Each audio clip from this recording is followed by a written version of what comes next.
Hello everyone, this is Mahesh Soni, director Mahindra law institute. आपके लिए एक नई वीडियो लेकर आया हूं जिसके अंदर हम लोग आज स्टार्ट करने वाले हैं द लिमिटेशन एक्ट 1963। जो आपका वर्ड लिमिटेशन है अपने आप में क्या सजेस्ट कर रहा है कि कहीं ना कहीं कोई बार लगाने की बात कर रहा है। अब बार लगाना क्या मतलब, किसी को कुछ ना कुछ करने से रोकने की बात यहाँ पे करी गई है इस एक्ट के अंदर।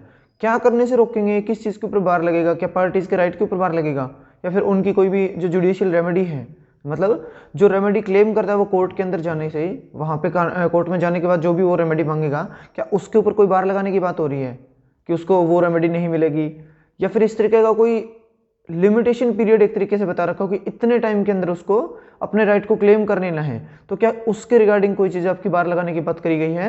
ये आपका इंडियन लिमिटेशन एक्ट आपका 1908 के अंदर था, जिसको नया एक्ट आपका 1963 के अंदर सिर्फ लिमिटेशन एक्ट बोला गया। अब ये इंडियन वर्ड वहाँ पे डिलीट कर दिया गया था बाद में 1963 के टाइम पे। जो एक्ट नंबर है इसका ये है 36, जो आपका आपकी 1963 है, उसका उल्टा करोगे लास्ट वाले का तो क्या बोलते हैं कि 36 नंबर आपका एक्ट नंबर है। 3 को 6, 6 को 3 आप एक्सचेंज करोगे जगह को, तो आपको एक्ट का जो नंबर है वो सिंप्लीफाइड करके आप याद रखोगे। अब जो चीज़ इसकी आती है, सबसे पहले क्या देखते हैं हम किसी भी एक्ट को स्टार्ट करने से पहले उसके हिस्टोरिकल बैकग्राउंड को, उसकी हिस्ट्री क्या रही होगी, सबसे पहले ये चीज़, उसका जनरल इंट्रोडक्शन कि किन किन चीज़ों के साथ ये डील करता है, कितने चैप्टर्स के अंदर इंक्लूड करे गए हैं, किन किन मेन सेक्शन के साथ ये कंटेन करके आप यहाँ पे इसको पढ़ोगे, वो सारा इसकी वीडियो के अंदर आज डिस्कस किया जाएगा। तो सबसे पहले स्टार्ट करते हैं आज की हिस्ट्री के साथ इस लिमिटेशन एक्ट की। अब जो हिस्ट्री है, हिस्ट्री के अंदर क्या रहता है कि 1963 का तो नया एक्ट है, उससे पहले आपके सबसे पहले क्या था, 1859 के अंदर आपका एक एक्ट था, उसके बाद आपका 1871 का, 1877 का, 7 के बाद आपका 1908 और 1963। तो चलिए स्टार्ट करते हैं। इंट्रोडक्शन का इसके अंदर है ना, बेयर एक्ट के अंदर एक पेज दे रखा है इंट्रोडक्शन से रिलेटेड, आप उसको निकाल लो पहले, उसके अंदर से ही हम लोग इसको डिस्कस करते हैं। लिखा from the year 1793 regulation war passed from time to time for fixing the period of limitation for the institution of the action। Action को, अब यहाँ पे इसको अंडरलाइन करोगे, इंस्टीट्यूशन ऑफ द एक्शन को क्या बात कर रहा है कि आपको शूट इंस्टीट्यूट करने के लिए लिमिटेशन पीरियड बता रहे हैं कि आपको कितने टाइम के अंदर शूट इंस्टीट्यूट कर देना है, ना कि इस बारे में बात कर रहा है कि शूट इंस्टीट्यूट हो जाने के बाद कितने टाइम के अंदर इसको फाइनलाइज करके आप उसको प्रोसीडिंग को खत्म करोगे। इसके रिगार्डिंग कुछ नहीं है, इसके अंदर बोलता है कि आपको एक्शन कब लेना है, उसका टाइम पीरियड बता रहा है। अब अगर इसके आने से पहले की पुरानी कोई बात देखें तो इंग्लिश जो रूल थे वो चलते थे, या फिर आपके हिस्ट्री के अंदर सबसे पहले आपका है हिंदू जूरिस्प्रूडेंस की बात कर रहे हैं। हिंदू जूरिस्प्रूडेंस के अंदर है ना, आपको सबके लिए 10 ईयर का टाइम पीरियड दिया गया था कि 10 साल के अंदर उसको अपना एक्शन ले लेना है, जो कि आपका लेट डाउन किया गया था स्मृति राइटर्स के द्वारा। तो एक लाइन लिख सकते हो इसके साथ, under the Hindu jurisprudence 10-year period were laid down by the Smriti writers. Smriti writers ने 10 साल का टाइम पीरियड वहां पे दिया गया था। उसके बाद आपका 1859 के अंदर ना रॉयल चार्टर के थ्रू आपकी सबसे पहले एक अटेम्प्ट किया गया था लिमिटेशन एक्ट बनाने के लिए 1859 के अंदर। लिखा है in the year 1859 for the first time a law on the subject of the limitation was passed on off the 1859 के अंदर उसका पहला एक्ट आया था। उसके बाद आपकी क्या चीज़ें हो रही हैं, इसके अंदर लिखा हुआ है आपका इन द प्रेसिडेंसी टाउन्स। इसके अंदर है ना, उस टाइम पे आपके दो तरीके के लॉज को आप वहाँ पे साथ में लेके चलते थे किसी भी मतलब चीज़ को शॉर्ट आउट करने के पर्पज से। एक तो वो होते थे जो आपके बॉम्बे, मैड्रास और कलकत्ता की जो आपकी प्रेसिडेंसी टाउन थे उनके अंदर जो आपके रूल रेगुलेशन चलते थे। दूसरे थे आपके मुफिसल कोर्ट्स के, कि अपने खुद के जो रूल रेगुलेशन उन्होंने बना रखे थे उसके हिसाब से। फिर इनको कंसोलिडेट करने के बाद इनका इकट्ठा करके 1871 के अंदर कुछ रूल बनाए गए, वो भी एडिक्वेट नहीं थे। 1877 का एक नया एक्ट बनाया गया 1871 वाले को एबलिश करने के बाद, वो भी आपका एक तरीके से एडिक्वेट नहीं था। उसके बाद आपका 1908 के अंदर आपका एक एक्ट बनाया गया था। लिखा था act number 9 of the 1808 continued in operation for a quite long period with the passage of the time it was felt that a more suitable legislation may be brought out। अब यहाँ पे क्या हो रखा है कि 1908 वाले के अंदर है ना कुछ आपके ऐसे प्रोविजन थे जो आपके उस लेवल तक के एडिक्वेट नहीं है। अब उनको भी खत्म करके एक जरूरत महसूस की गई कि आप कोडिफाइड तरीके से एक दूसरे लेवल का कोई लॉ बनाया जाए जो इन सारी की सारी जो प्रॉब्लम्स आपके पुराने एक्ट में आ रही है उनको खत्म करके उन सबको शॉर्ट आउट करा जाए नए एक्ट के अंदर। तो थर्ड लॉ कमीशन रिपोर्ट आई थी उस टाइम पे, एक लिखा है the law commission in the third report dated 27 जुलाई 1956। 1956 की 27 जुलाई को यहाँ पे थर्ड लॉ कमीशन रिपोर्ट आई थी, जिसके अंदर आपकी बहुत सारी रिकमेंडेशन दी गई कि किन चीज़ों को आपने खत्म करना है, कौन सी नई चीज़ों को ऐड करना है, किन चीज़ों के अंदर ऑल्ट्रेशन भी करनी है। तो ये सारी उसके अंदर चीज़ें बताई गई थी उस रिकमेंडेशन के अंदर। उन रिकमेंडेशन के थ्रू क्या किया गया, on the recommendation of the law commission limitation bill was introduced in the Lok Sabha on the 23 of December 1960। 23 of December आपके 1960 के अंदर उस रिकमेंडेशन के बेस्ड पे आपने एक जो इंडिया की गवर्नमेंट थी उसने अपना लेजिस्लेशन एक थी लेजिस्लेटिव, जिसके सामने उसकी एक लिमिटेशन बिल को इंट्रोड्यूस किया गया। लेकिन वो जो लोकसभा थी ना वो उस टाइम पे आपकी क्या हो गई थी, एबोलिश हो गई थी, मतलब एक तरीके से वो डिसोल्यूशन हो गई थी। अब डिसोल्यूशन होने की वजह से उसको क्या किया गया, जो बिल था उसके सामने जो प्रेजेंट किया गया था वो अपने आप ही डिसॉल्व हो गया। फिर अगेन उसको क्या किया, पार्लियामेंट के अंदर उसको आपने इंट्रोड्यूस किया था 1962 के अंदर। 1962 में अगेन एक बिल वहाँ पे आपका इंट्रोड्यूस किया गया था। फिर बोलता है the limitation bill was passed by the both of the houses of the parliament receive the assent of the president on 5 October 1963। 1963 की 5 अक्टूबर को आपका इस एक्ट के जो भी बिल इंट्रोड्यूस किया गया था उसको असेंट मिल गई थी प्रेसिडेंट की, और उसको पास करके गवर्नमेंट ऑपरेशन में आ गया था वो आपका 1964 के 1 जनवरी को। तो इसके अंदर आपके जो भी क्वेश्चन बनते होंगे हिस्ट्री के रिगार्डिंग, पहला बनेगा कि जो आपके स्मृति राइटर थे उन्होंने कितना टाइम पीरियड फिक्स किया हुआ था, 10 ईयर का। उसके बाद आपके 2 तरीके के लॉज आपके चलते थे, कौन से, एक तो जो आपके प्रेसिडेंसी टाउन्स हैं उसके अंदर कौन से, बम्बे, कैलकाटा और आपकी मेट्रोस के अंदर जो भी रूल रेगुलेशन चलते थे वो। दूसरा आपका मुफिसिल कोर्ट के जो आपके इंग्लिश लॉ थे वो सारे। उसके बाद आपके क्या हो रहे हैं कि एक आपका 1859 के अंदर फर्स्ट अटेम्प्ट था, उसके बाद आपका 1871, 1877, 1908, इस टाइम के बीच में क्या कर रखी चीज़ें आपकी। 1908 के बाद 27 जुलाई 1956 को जो थर्ड लॉ कमीशन रिपोर्ट आई थी उसके ऊपर आपका बेस्ड रहेगा 1963 का जो एक्ट है वो। पहले आपका इंडियन लिमिटेशन एक्ट था जिसको आपने इंडियन वर्ड को वहाँ पे डिलीट कर दिया था और एक नया एक्ट लेके आए थे, लिमिटेशन एक्ट 1963 सॉरी। अब उसके बाद इसका जनरल इंट्रोडक्शन देख लेते हैं कि किस तरीके से ये किन किन एक्ट को, किन किन सेक्शंस को एग्जॉस्टिव है कि नहीं है, किस तरीके का इसका नेचर है, वो सारी इसके अंदर देख लेते हैं। तो जो एक्ट नंबर है वो तो आपका है 1963 का उल्टा करोगे 63 का आपका 36 रहेगा, ये आपको जनरल याद रहेगा। अब उसके बाद बात कर रहे हैं the ascent of the president 5 October 1963। फिर बोलता है एनफोर्समेंट कब से है, 1 जनवरी 1964 से है। फिर बोलता है टोटल पार्ट्स कितने हैं इसके अंदर, 5। उन पार्ट्स के अंदर टोटल जो सेक्शन है वो आपके 32। 32nd जो सेक्शन है लास्ट वाला वो आपका रिपील्ड सेक्शन है 1974 के अंदर।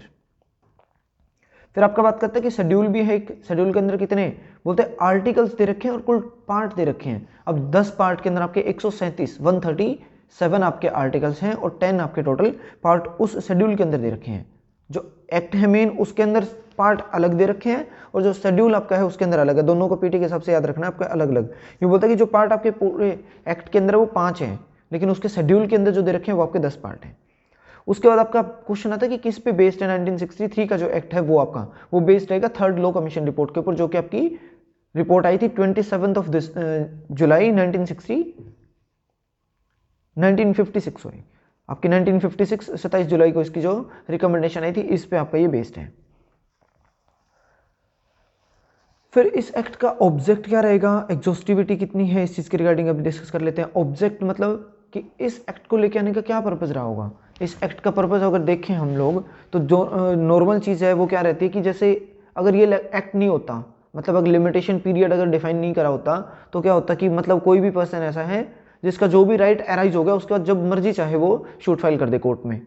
अब एग्जांपल ले रहा हूँ कि ए और बी 2 पर्सन हैं, उनका कोई कॉन्ट्रैक्ट हुआ 1990 में और कॉन्ट्रैक्ट को ब्रीच करने के रिगार्डिंग आपके लेके चलोगे या तो 3 साल या तो 1 साल। फ्रॉड हुआ है उसके बीच में तो 1 साल का उसको टाइम दे दिया कि 1 साल के अंदर उसने शूट फाइल कर ही देना है। अगर वो 1 साल के अंदर शूट नहीं फाइल कर रहा तो उसके बाद आपके 4 से 24 के बीच में जो भी प्रोविजन दे रखे हैं उनके अंदर फॉल करेगा। अगर कोर्ट को सफिशिएंट रीजन वो शो करेगा तभी उसको अलाउड करेंगे, वरना अदरवाइज उसको अलाउड नहीं करा जाएगा। तो इस केस के अंदर क्या हो रहा है कि ए बी ने जो भी कॉन्ट्रैक्ट किया उसके अंदर फ्रॉड कमिट हो रहे हैं। फ्रॉड के केस में 1 साल का उसको टाइम दे दिया। अब अगर मान के चलो अगर लिमिटेशन एक्ट है ही नहीं तो 1 साल तो उसको दिया नहीं गया। अब लिमिटेशन पीरियड उसको नहीं दोगे तो इसका मतलब क्या रहेगा कि अनलिमिटेड उसके पास टाइम पीरियड होगा कि जब मर्जी चाहे वो कोर्ट के अंदर चला गया।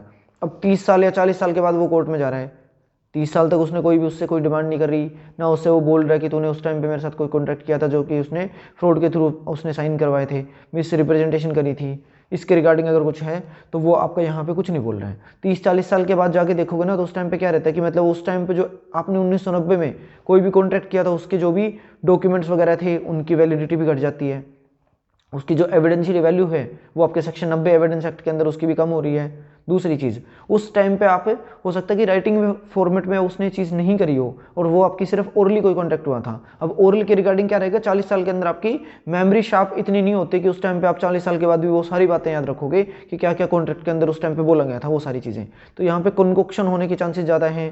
दूसरा चीज़ क्या है कि कोर्ट का टाइम भी खराब हो रहा है उन चीज़ों को लेके, जो पुराने डॉक्यूमेंट अगर आप ले आए तो उनको चेक करते रहेंगे। कोर्ट के पास इतना टाइम नहीं होता कि आप जब मर्जी चाहो जब भी मुंह उठा के उसके पास कोर्ट में चले गए और वो आपको उन्हीं को कंसिडर करते रहेंगे। तो इस पर्पज से यहाँ पे क्या किया गया, कुछ लिमिटेशन पीरियड आपके डिफाइन कर दिए कि इन केसेस में आप इतने दिन के अंदर शूट फाइल कर दोगे। अगर शूट फाइल नहीं करेंगे तो या तो आप एक्सेप्शनल कुछ सर्कमस्टेंसेस लेके आओ, अदरवाइज आपका जो राइट रहेगा वो खत्म नहीं होगा, आपकी जो जुडिशियल रेमेडी है उसको खत्म कर दिया जाएगा।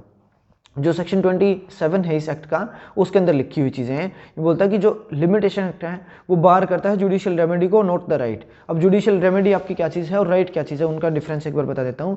जुडिशियल रेमेडी आपकी क्या रहती है कि कोई भी जब भी उनके बीच में कॉन्ट्रैक्ट हुआ था, ब्रीच हुआ, अब कोर्ट में जाने के बाद कोर्ट के अंदर से एक तो आपको रेमेडी दिलवाई जाती है कोर्ट से, जो आप एडिक्वेट रेमेडी की मांग कर रहे हो कोर्ट में, एक वो चीज़ है। दूसरा आपका रहता है कि आपका राइट तो है ना, अब ए बंदे ने बी को कुछ पैसे दे दिए, अब उसका जो लिमिटेशन पीरियड था वो अब उसका खत्म हो गया। अब कोर्ट बोलता है कि जुडिशियल रेमेडी तो आपको मिलेगी नहीं, एक्स्ट्रा जुडिशियल रेमेडी आपको मिल सकती है।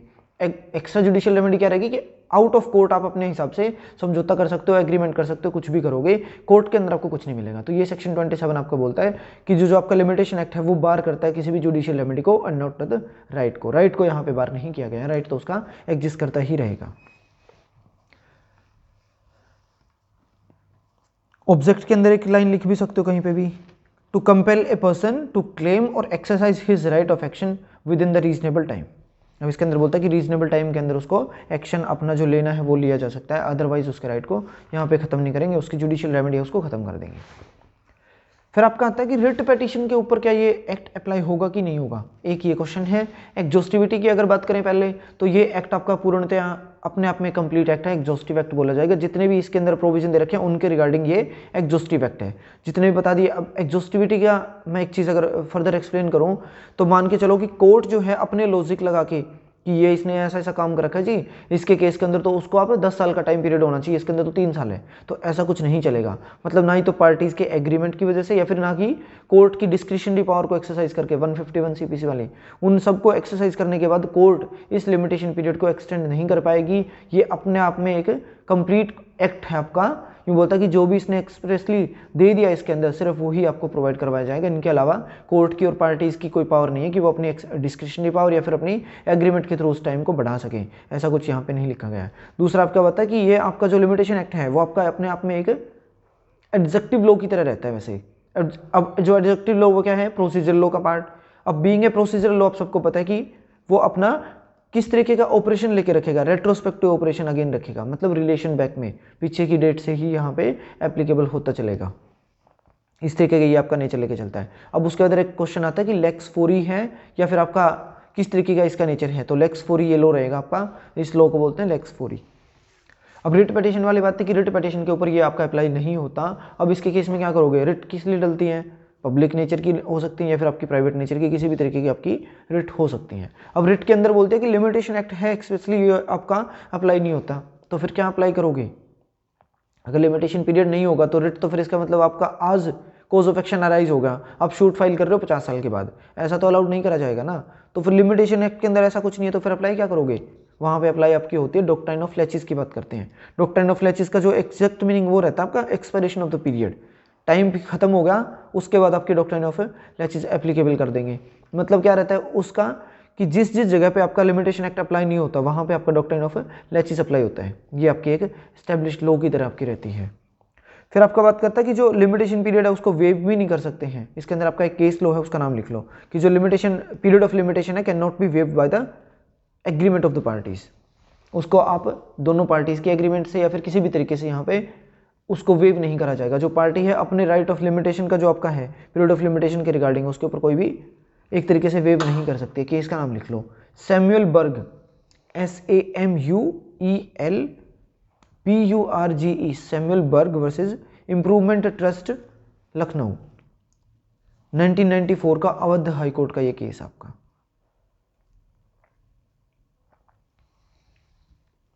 दूसरा आपका है agreement for the extension of the period of limitation, agreement for the extension of the period of limitation will be void, वो आपका वॉइड रहेगा। इसका केस आपका है गोवर्धन दास वर्सेस दौदयाल, DAUDAYAL, गोवर्धन दास वर्सेस दौदयाल, ये आपका केस है 1932 इलाहाबाद हाई कोर्ट का। फिर आपका आता है कि ये जो एक्ट है ये कहाँ पे एप्लीकेबल होगा और कहाँ पे एप्लीकेबल नहीं होता है। अब एप्लीकेबल कहाँ पे होगा, पूरे इंडिया में होगा, जहाँ जहाँ पे इंडिया की टेरिटरी है उस जगह पे आपका लिमिटेशन एक्ट अप्लाई हो जाएगा, including the Jammu and Kashmir. Jammu Kashmir पे आपके 2019 के आपके रीऑर्गेनाइजेशन एक्ट ने इसको एप्लीकेबल कर दिया था, 370 जो आपका आर्टिकल था उसके हटने के बाद। फिर आपका बात करता है कि एप्लीकेबल कहाँ पर नहीं होगा। एक पॉइंट इसके अंदर रहेगा था आपका किस पे एप्लीकेबल होगा, जो भी जुडिशियल प्रोसीडिंग है सब पे ही आपका एप्लीकेबल होगा। मतलब जो भी प्रोसीडिंग आपकी कोर्ट के बिफोर चलेगी ना उन सब पे एप्लीकेशन होगा आपका लिमिटेशन एक्ट। जो नॉन जुडिशियल आपकी हैं चीज़ें उनके ऊपर या फिर कोजी जुडिशियल जो बॉडीज़ हैं उनके ऊपर लिमिटेशन एक्ट आपका अप्लाई नहीं होता है। अब क्या बोल रहा है, एक पॉइंट लिखना है के अंदर, this act does not apply to the labour court, tribunal और आपके जो भी कोजी जुडिशियल आपकी बॉडीज़ हैं उनके ऊपर ये अप्लाई नहीं होगा। और प्लस ये आपके एग्जीक्यूशन के पर्पज से ना कुछ जगह पे आपके एक्सप्रेस दे रखें कि एग्जीक्यूशन वाली जो भी ऑर्डर होंगे 21 CPC का उनके ऊपर यहाँ पे एप्लीकेबिलिटी नहीं होती इस एक्ट की, वो अपने आप में रिकमेंड करे जाएंगे। ये आपका था इसका हिस्टोरिकल बैकग्राउंड और इसकी जनरल इंट्रोडक्शन के बारे में कि क्या पर्पज रहता है। इसके अंदर आपकी 2 मैगजीन आती हैं, उनके आप नाम लिख लो साथ साथ में। एक लिखा आपका इंटरेस्ट रिपब्लिकाe ओट सिट फिनिस लिटियम, इंटरेस्ट रिपब्लिकाe ओट सिट फिनिस लिटियम, मतलब आपका interest of the state that there should be an end to the litigation, litigation का वहाँ पे एंड होना ही होना चाहिए, ऐसी उसकी आप रिकमेंडेशन लेके चलते हो। ये आपकी एक प्रेफरेंस रहती है कि हमेशा कोई भी जो आपका शूट एक बार चल रहा है उसको एक लिमिटेशन टाइम पीरियड के अंदर अंदर उसको खत्म कर दिया जाना चाहिए।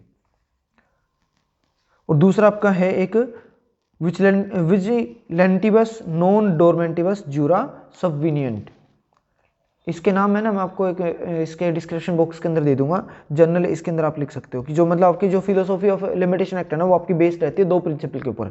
एक तो आपकी है इंटरेस्ट रिपब्लिकाe ओट सिट फिनिस लिटियम और दूसरा बात करता है आपका विजिलेंटिबस नॉन डोरमेंटिबस जूरा सबविनियंट। इसके अंदर मतलब ये रहता है कि मतलब जो भी चीज़ मतलब जो भी आपके राइट्स हैं वो पर्सन अगर कोई जाग रहा होगा मतलब अपने राइट को लेके कोई भी अवेयर है, कोर्ट उसी को कंसीडर करती है।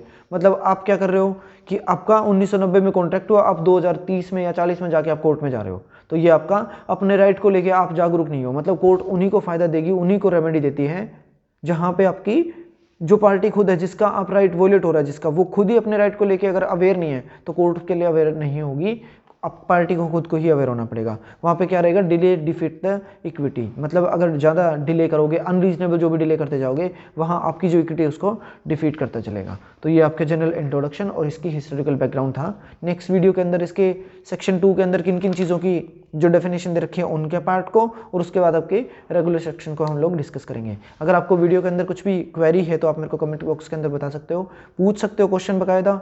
इसके अंदर जो भी इसके 2 केस के नाम थे वो और इसकी जो 2 मैगजीन थी वो मैं आपको कमेंट बॉक्स के अंदर या फिर जो आपकी डिस्क्रिप्शन बॉक्स है उसके अंदर मैं आपको प्रोवाइड करवा दूंगा। Thank you so much for watching this video. अगर वीडियो आपको पसंद आ रही है तो लाइक करें, शेयर करें और कमेंट करके मेरे को बता सकते हैं। कोई क्वेरी है तो मेरे से पूछ सकते हैं आप। Thank you so much.